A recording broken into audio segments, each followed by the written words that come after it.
ফেতরা টাকা দিয়ে দিলে হবে না, ফেতরা বাতিল। নগদ টাকা দিলে তার সুবিধা অনুযায়ী খাদ্য কিনে নেবে, সেটা অধিকতর উত্তম। টাকা দিবেন নাকি খাদ্য দিবেন? প্রশ্ন উত্তর হলো যে নবী করিম সাল্লাল্লাহু আলাইহি সাল্লাম বলেছেন, যাকাতুল ফিত্র তুহরাতান লিস-সাইমি।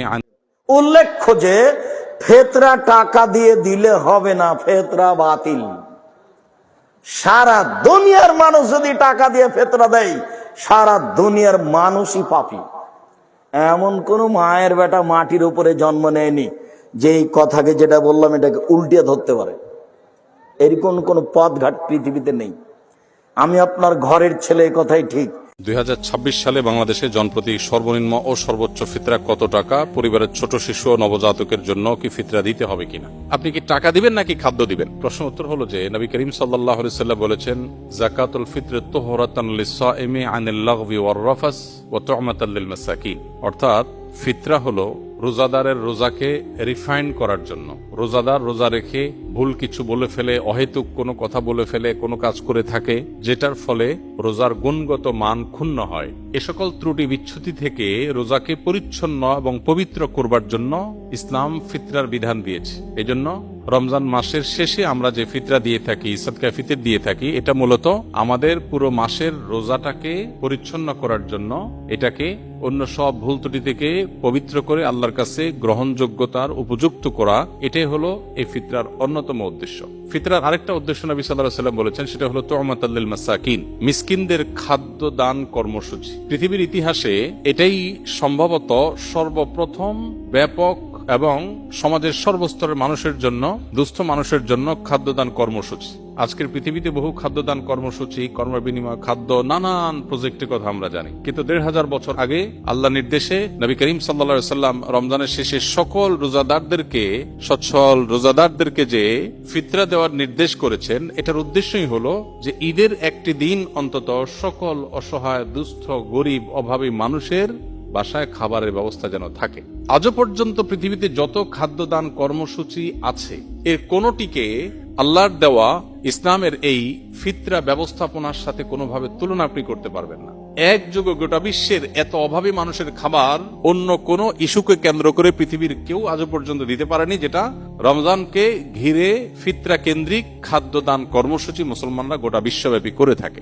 তো এই ফিতরা সম্পর্কে আমাদের অনেকেরই জানার থাকে, এবছর ফিতরা কত, এটার মূল কনসেপ্ট আমাদের একটু জানা দরকার। ফিতরা কি প্রতি বছর চেঞ্জ হওয়ার জিনিস কিনা? আমরা প্রতি বছর তো ফিতরার দাম, মূল্য নির্ধারণ হয়ে থাকে। তো এটার উত্তর হলো যে ফিতরা যেহেতু খাদ্যদান কর্মসূচি, খাদ্যের পরিমাণ, পরিমাপ এটা শরিয়া ঠিক করে দিয়েছে। খাদ্যের মূল্য দিয়ে যদি ফিতরা আদায় করা হয়, তাহলে সেক্ষেত্রে খাদ্যের মূল্য তো উঠানামা করে, সেই হিসেবে ফিতরা কত হয় এক এক বছর এক একটা হতে পারে। নবী করিম সাল্লাল্লাহু আলাইহি ওয়াসাল্লামের হাদিসে মূলত প্রধান যে খাদ্য, যেটাকে আমরা প্রিন্সিপাল ফুড বলি, মেইন খাদ্য যেটা, এই জাতীয় খাদ্য দিয়ে ফিতরা আদায় করবার নির্দেশনা দেওয়া হয়েছে।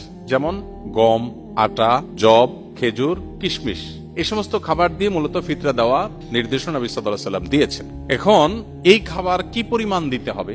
এখানে আগের যুগে যে খাবার মাপার যে বিভিন্ন পাত্র ছিল, ধামা জাতীয় বিভিন্ন সাইজের, সেই পাত্রের পরিমাপের মধ্যেও একই পাত্র এক এক এলাকায় এক এক রকম ছিল। এর উপর ভিত্তি করে সামান্য এদিক সেদিক একটু কম বেশি এর পরিমাপ এর ব্যাপারে ওলামাদের মত পার্থক্য আছে। তো আমরা যেহেতু ইস্যুতে সাধারণত যেটা সবাই করি, সতর্কতামূলক ভাবে একটু বাড়িয়ে আমরা দিয়ে দিই।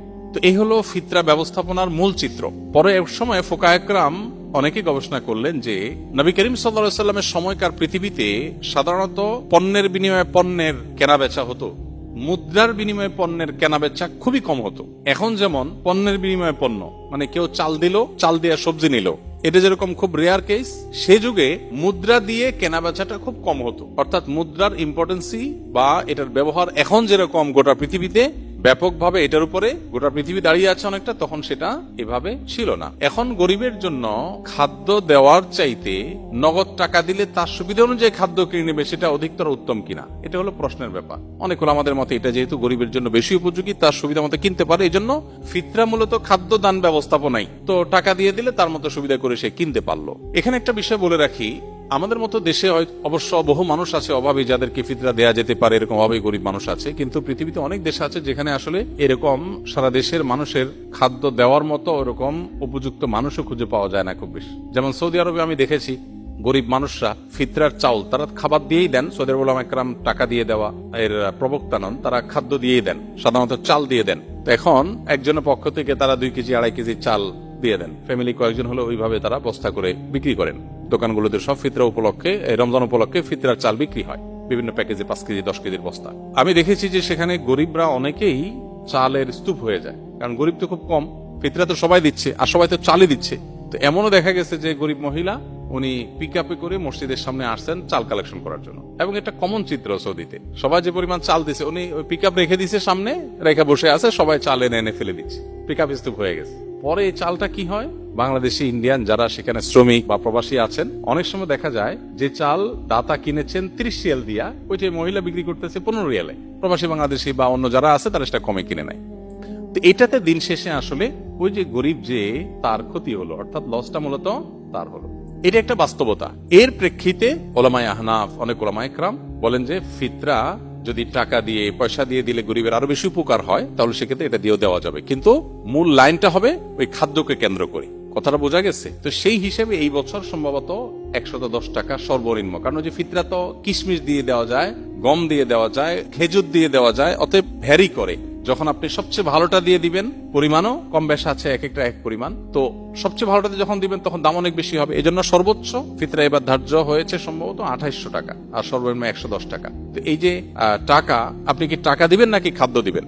এটা যদি বলেন, আপনি যদি কোনো গরিবকে খাদ্য দিলে তার উপকার হবে, আপনি জানেন, কোনো সন্দেহ নেই। আমার দেশে বহু গরিব আছে যাদের খাবার দিলে, আসলে চাল কেটে দিলে, ডাব বাজার করে দিলে তার উপকার হয়, তো আপনি খাদ্য দিয়ে দিবেন। আমি ব্যক্তিগতভাবে সাধারণত ঈদকে কেন্দ্র করে ফিতরার জন্য গরিব কোনো পরিবারকে সবার পক্ষ থেকে আমি চাল কিনে দিই, আর এক্সট্রা হিসেবে নিজে থেকে ঈদ উপলক্ষে আরো কিছু খাবার মুড়ি টুড়ি কিনে যাতে করে সুন্দর করে তারা খেতে পারে, এটা করি। এর শরীয়ত আমাকে শরীয়ত নির্দেশ দিয়েছে শুধুমাত্র আমাকে মৌলিক খাদ্য যে ড্রেসটা দিতে, তার পাশাপাশি অন্য কিছু নফল হিসাবে আমি দেই, এটা আমার নিজস্ব চর্চা।